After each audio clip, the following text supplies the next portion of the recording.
This is Rap the News, and I wanted to share a couple of events with you that happened to me in my life. So one day I was laying in my mother's house with my girlfriend.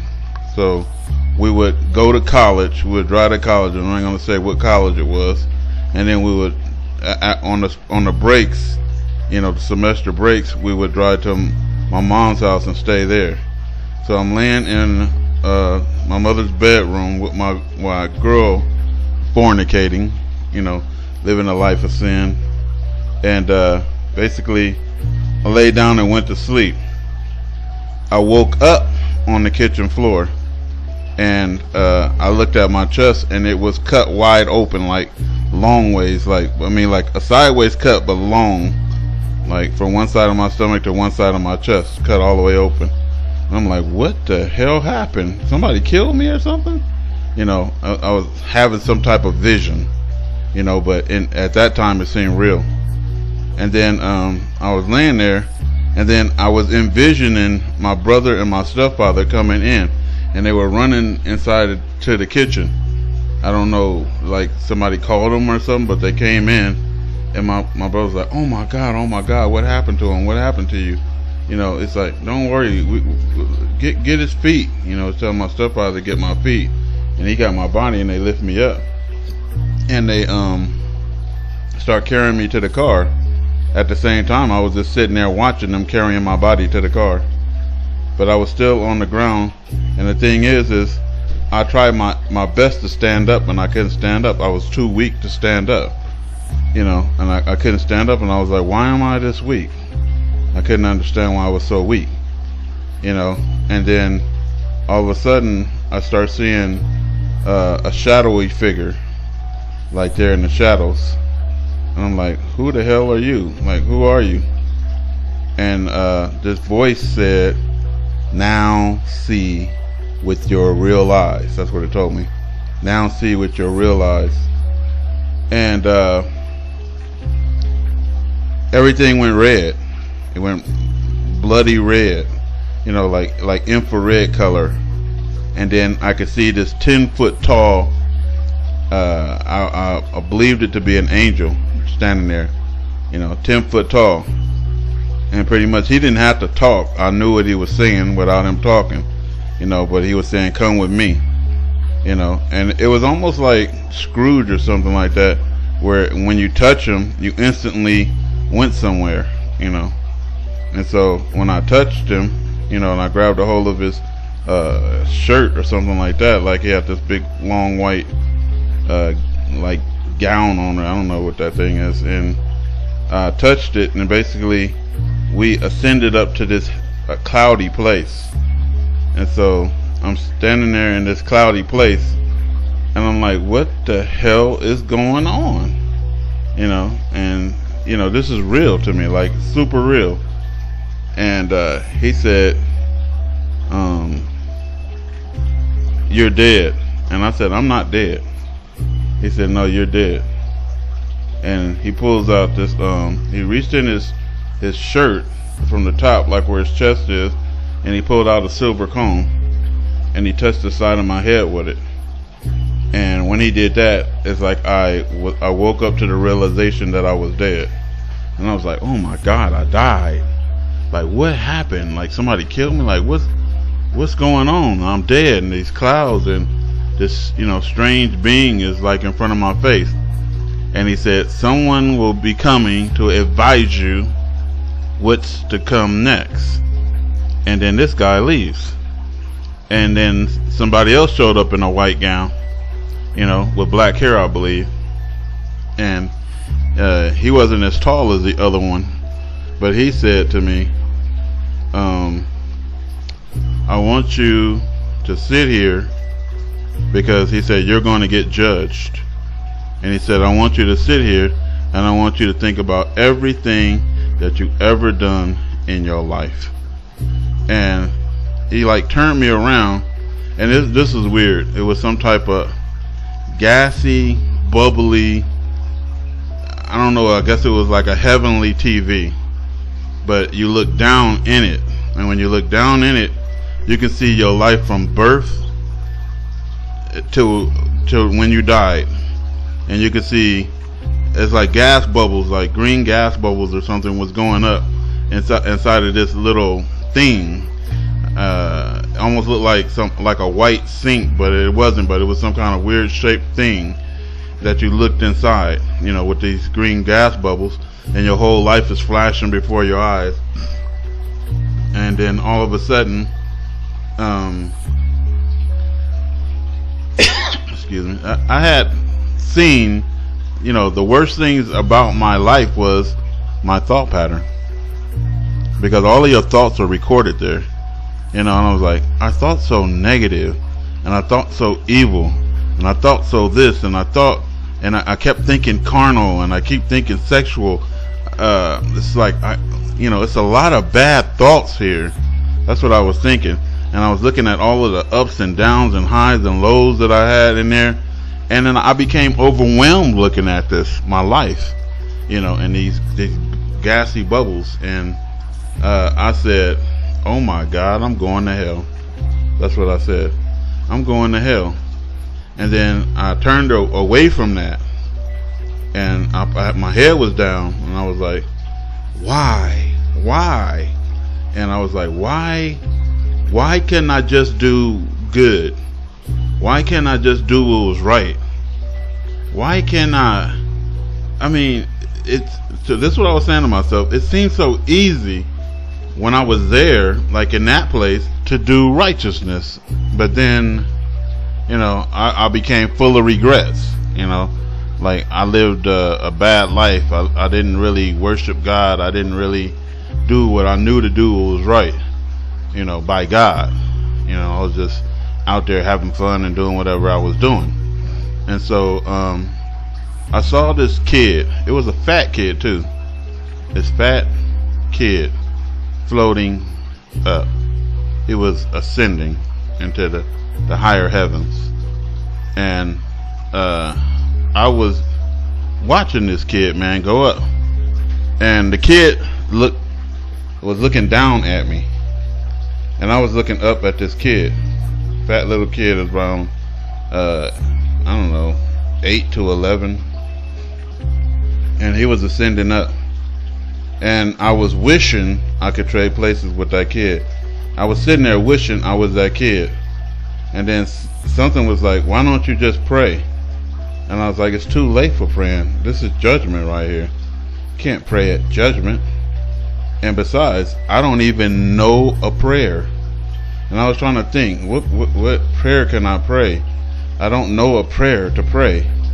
And, I went over to another side, like a little further away. And I turned my back and I was like, trying to say a prayer. I was trying to think of any prayer. Oh God, blah, blah, blah, blah. I was just trying to think of anything.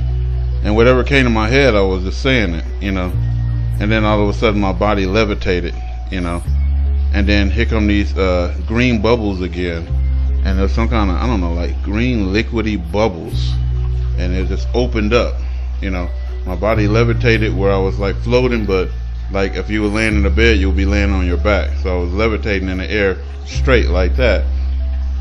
And I start going down into these bubbles. And then as I was going through the bubbles, I could see the planets. I could see, I know some people have problems with that, firmaments. I could see the planets though. And I could see the sky. And then once I got on another level, I knew where I was. I can tell that I was in the skies back where I lived at, and I was high above in the sky. And I'm still floating down on my back through these green bubbles. And I floated from the sky into our atmosphere, into our city, and then I floated through the roof, and I can see the attic and everything as I went through the roof. And I went through the ceiling of the room, and I saw my body on the bed, and I floated right back into my body. I felt myself and said, oh my God, I'm back. And I was happy. I was like, I'm back. And I was like, yes. And all of a sudden my girlfriend jumped up and said, hey baby. I said, you got to get the fuck out of here. That's what I told her. I said, pack up your shit. I'm taking you home to your daddy right now. And she was like, well, what are you talking about? I said, I can't really explain this to you, but you gotta go, you know. And we packed her all up like 2 or 3 or 4 o'clock in the morning, somewhere around there. It was early in the morning, and we got her packed up, and I'm driving from my house all the way to LA, high speed, man. And I got her to her house. I went to the door, knocked on the door real hard. The daddy came like, what the hell is going on? And I'm just taking her luggage and throwing it out. Get out, get out, get out, get out, you know. And she was like, I don't know what he's doing. And I closed the door, drove off, and I was feeling good, man. You know, that was like the ball was rolling to change my life, you know. And then the other event was that I bought a gun. As a young man, I bought a gun. I went and purchased a gun. It was a nickel-plated .22, you know, and I was happy about that gun for some reason. I would go out, I would drive with that gun. I would point that gun at people. Not that I was going to shoot or kill anybody. I'm not a murderer. But, you know, you feel the power of that gun when you have it. And so I would put the gun in a locked drawer in the middle of the room I was staying in at my mom's house. And one day I took the gun out, and I was putting it up to my head. I was like, this is what it would feel like, you know, if I take this gun and put it up to somebody's head. And I was putting it up to my head, and I was like, yeah, that hurt. You know, that's kind of scary to have a gun like in your face like that.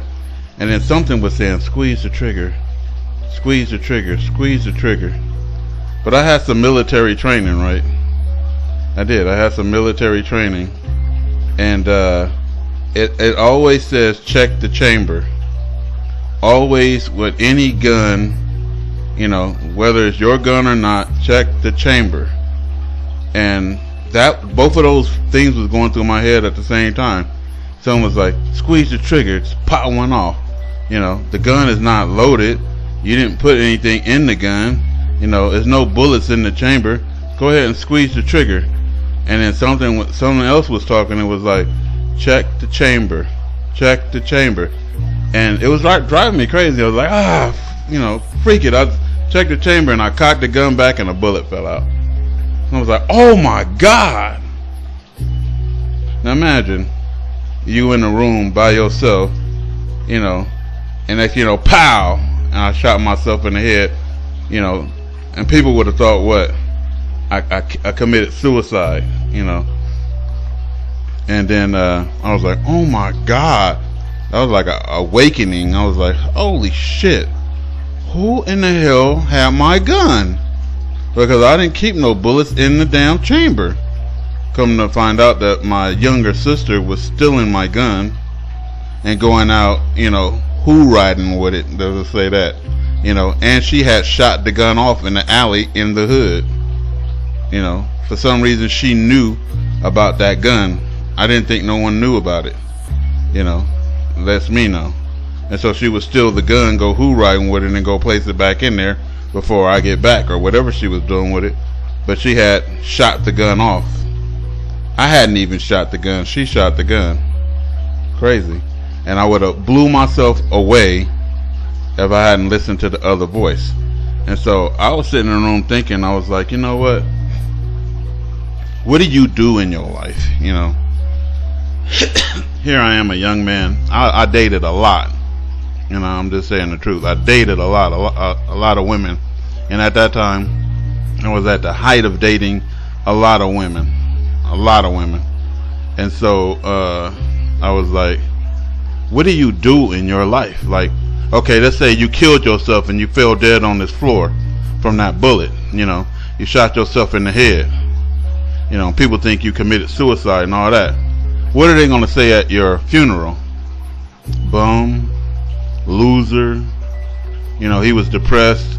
He was sad. I didn't know he was that depressed. What would people say?